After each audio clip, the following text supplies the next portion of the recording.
மாணவிகளே, இஸ்லாம் இப்ப நம்ம பின்பற்றக்கூடிய இந்த மார்க்கத்துக்கு பேர் என்ன சொன்னோம்? நம்ம இஸ்லாம் என்று சொன்னோம். இப்ப இந்த இஸ்லாமிய மார்க்கம் என்பது கொள்கை அமல்கள், கொள்கை நம்பிக்கை செயல்களோட இணைந்ததுதான் இந்த இஸ்லாமிய மார்க்கம் என்பது. ஒருத்தர் கவனமா கேளுங்க, ரொம்ப கவனமா கேளுங்க. ஒருத்தர் தன்னை முஸ்லீம் என்று சொல்லிக் கொள்வதனால ஒருத்தர் முஸ்லீம் ஆயிட மாட்டார். புரியுதுங்களா? இன்றைக்கு ஏறக்குறைய ஒரு 100ல ஒரு 80% மக்கள், ஒரு 80% மக்கள் எப்படி என்று சொன்னா, தங்களை முஸ்லீம்னு சொல்லிக் கொள்வதனால முஸ்லீம் நினைச்சிட்டு இருக்கிறாங்க. தங்களை முஸ்லீம் என்று சொல்வதனால முஸ்லீம் நினைச்சிட்டு இருக்காங்க. அப்படித்தானே?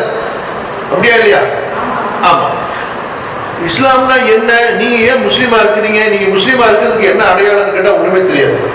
சில பேர் பெருநாள் தொழுதா முஸ்லீம் நினைச்சிட்டு இருக்கிறாங்க, சில பேர் வெள்ளிக்கிழமை தொழுதா முஸ்லீம் நினைச்சிட்டு இருக்கிறாங்க, சில பேர் தலையில கர்ச்சிப்பு கட்டினா முஸ்லீம் நினைச்சிட்டு இருக்கிறாங்க, சில பேர் தலையில இந்த மலேசியெல்லாம் போனீங்கன்னா தூடுன்னு சொல்லுவாங்க, துப்பட்டா அது ஒண்ணு கட்டிக்கிட்டா முஸ்லீம் நினைச்சிட்டு இருக்கிறாங்க, சில பேர் பேர் வச்சுக்கிட்டா முஸ்லீம் நினைச்சிட்டு இருக்கிறாங்க.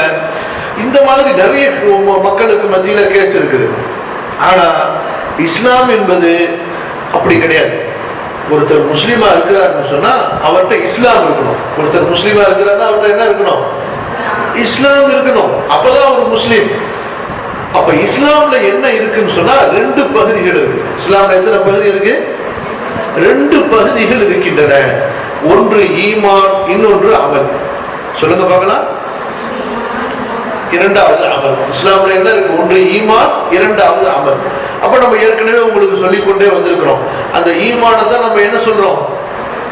அகீதா என்று சொல்றோம். அகீதா, ஐன் காஃப் யா தால், அகீதா. சரி, இரண்டாவது அமல். இப்ப அமல் என்று எடுத்துக்கொண்டு அதுல என்னென்ன வரும் அப்படின்னா, நம்ம தொழுகிறோம், நோன்பு வைக்கிறோம், ஜக்காத்து கொடுக்கிறோம், அதே போல நம்முடைய தொழில் துறைகள், நம்முடைய அஹ்லாக் பண்பாடுகள், இதெல்லாம் அமல்ல வரும். புரியுதுங்களா? அப்ப இஸ்லாமுக்குள்ள என்ன இருக்கணும்? உங்களுக்கு 2 விஷயங்கள் கண்டிப்பா இருக்கணும். ஒண்ணு என்ன? ஈமான், அகீதா இருக்கணும். இரண்டாவது என்ன இருக்கணும்? அமல் இருக்கணும். இப்ப இந்த 2 இருந்தாதான் இஸ்லாம் ஒருத்தட்ட இருக்குது. இந்த 2ம் இல்லாம ஒருத்தர் முஸ்லீம்னு சொல்ல முடியாது, சொல்லக்கூடாது. ஆனா இன்னைக்கு அப்படித்தான் சொல்லிட்டு இருக்கிறார். இன்னைக்கு பாத்தீங்கன்னா பள்ளிவாசலுக்கு வருஷத்துக்கு 10 ரூபா சந்தா கட்டிட்டான்னு சொன்னா அவரு ஒரு முஸ்லீமு. அப்புறம் பள்ளிவாசல வச்சு நிக்காஹ் பண்ணிட்டா அவங்க முஸ்லீமு. இப்படித்தான் இஸ்லாமை விளங்கி வச்சிருக்கிறாங்களே தவிர, இஸ்லாம் என்றால் அது ஒரு நம்பிக்கை, ஈமான், அது ஒரு அமல் என்று புரிந்து வைத்திருக்கிறார்களா என்றால் இல்லை. அதனாலதான் இன்றைக்கு முஸ்லீம் என்று சொல்வார்கள். ஆனா அவங்களுக்கும் இஸ்லாமுக்கும் சம்பந்தம் இல்லாம, அவங்களுக்கும் ஈமானுக்கும் அமலுக்கும் சம்பந்தம் இல்லாமல் இருப்பார்கள். ஆனா அது ரொம்ப பெரிய தவறான கொள்கை. இப்ப நம்ம இன்ஷா அல்லாஹ் கொள்கையுடைய பாடத்துல பின்னாடி நிறைய விஷயங்களை படிப்போம். என்னென்ன காரியங்கள்னால ஒரு மனிதன் இஸ்லாமை விட்டு வெளியே போயிடுவாரு, என்னென்ன செயல்கள் ஒரு மனிதனுடைய ஈமான பாழாக்கிடும் என்பதை நம்ம இன்ஷா அல்லாஹ் படிப்போம். அதெல்லாம் நீங்க ரொம்ப கவனமா கற்றுக்கொள்ளணும். அப்ப இஸ்லாம் என்ற இந்த மார்க்கத்துக்குள்ளார எத்தனை விஷயங்கள் இருக்கின்றன? எத்தனை விஷயங்கள்? 2. ஒன்று என்ன? ஈமான். இரண்டாவது என்ன? அமல்.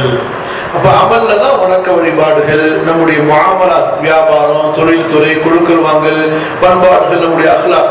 ஏன்னா ஒரு முஸ்லீமை பொறுத்த வரைக்கும் மஸ்ஜிதுல மட்டும்தான் அல்லாஹ்வுக்கு கட்டுப்படணும். அவர் வியாபாரம் எப்படி வேணாலும் செஞ்சுக்கலாம் அப்படி சொல்ல முடியுமா? சொல்ல முடியாது. அவர் தொழுதா மட்டும், கரெக்டா தொழுதா மட்டும் போதும், கல்யாணம்லாம் அவர் எப்படி செஞ்சுக்கிறாரோ அப்படி செஞ்சுக்கலாம் அப்படி சொல்ல முடியுமா? சொல்ல முடியாது. அப்ப